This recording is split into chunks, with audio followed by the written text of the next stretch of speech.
Hari ni guys, aku ada 4 biji mesin antik yang memang cantik lagi guys. Condition dia kalau korang beli ni memang korang the real collector lah guys.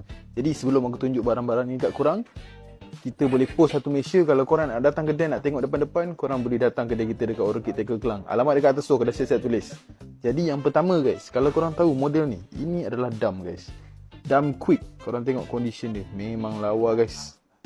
Memang cantik. Ini harga dia, saiz 1000.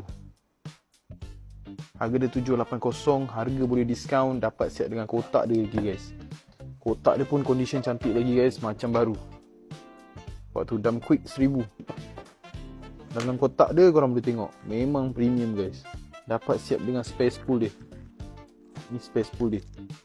Memang baik guys. Siapa beli ni memang mantap lah. Ni ada harga original dia guys. 4,500 guys.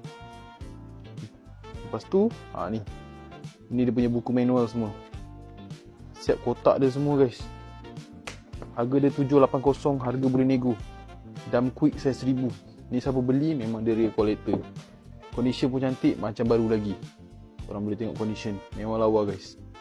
Itu yang pertama. Yang kedua guys, aku ada Abu Cardinal ZCO 4. ZCO 4. Ini harga dia, korang tengok dekat sini, 1450. Condition korang tengok macam baru guys. Memang lawa. Original Sweden guys. Ini cantik guys. Condition macam baru. 1450. Harga boleh nego. Sebelah dia aku ada Abu Cardinal 40. Ni Abu Cardinal 40. Korang tengok condition dia. Ni pun original Sweden. Ni semua original Sweden guys. Nampak tu. Yang ini harga dia guys 1,900 guys. 1,900. Tu harga dia. 1900. Harga boleh diskaun lagi. Kalau korang berminat, korang terus DM.